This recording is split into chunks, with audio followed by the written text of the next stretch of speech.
TV 24 news ವಾಹಿನಿಗೆ ಸ್ವಾಗತ.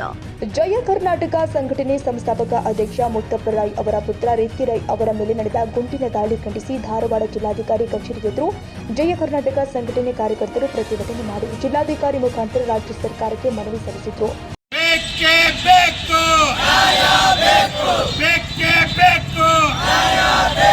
ಕನ್ನಡದ ಕಂದಾನಿ ರಿಕ್ಕಿ ರೈ ಮೇಲೆ ಹಲ್ಲೆ ಮಾಡಿದ ಹಂತಕರನ್ನು ಬಂಧಿಸಿ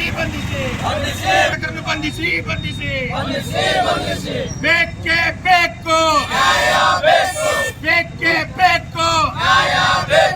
ಅಯ್ಯಯ್ಯೋ.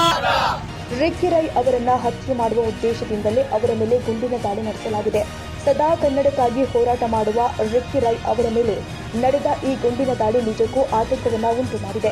ಸರ್ಕಾರ ರಿಕ್ಕಿ ರೈ ಅವರ ಮೇಲೆ ಗುಂಡಿನ ದಾಳಿ ನಡೆಸಿದವರನ್ನ ಕೂಡಲೇ ಬಂಧಿಸಿ ಅವರನ್ನು ಎನ್ಕೌಂಟರ್ ಮಾಡಬೇಕು ಅಂತ ಜಯ ಕರ್ನಾಟಕ ಸಂಘಟನೆ ಕಾರ್ಯಕರ್ತರು ಆಗ್ರಹ ಮಾಡಿದರು.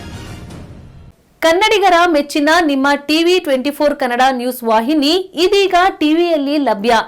ಕರ್ನಾಟಕ ಮತ್ತು ದೇಶ ವಿದೇಶದ 360 ಡಿಗ್ರಿ ಸುದ್ದಿ ಹಾಗೂ ಉತ್ತರ ಕರ್ನಾಟಕ, ಬೆಳಗಾವಿ, ಬಾಗಲಕೋಟೆ, ಧಾರವಾಡ, ಹಾವೇರಿ, ಗದಗ, ಬಿಜಾಪುರ ಜಿಲ್ಲೆಯ ಕ್ಷಣ ಕ್ಷಣದ ವಿವರವನ್ನ ಪಡೆಯುವುದಕ್ಕೆ ಟಿವಿ 24 ಕನ್ನಡ ನ್ಯೂಸ್ ವಾಹಿನಿಯನ್ನ ಲೈಕ್ ಮಾಡಿ, ವಿಡಿಯೋಗಳನ್ನ ಶೇರ್ ಮಾಡಿ, ಕಮೆಂಟ್ ಮಾಡುವ ಮೂಲಕ ನಮ್ಮ ವಾಹಿನಿಗೆ ಸಹಕಾರ ನೀಡಿ ಮತ್ತು ಚಾನೆಲ್ ಅನ್ನ ಸಬ್ಸ್ಕ್ರೈಬ್ ಮಾಡಿ. Thank you.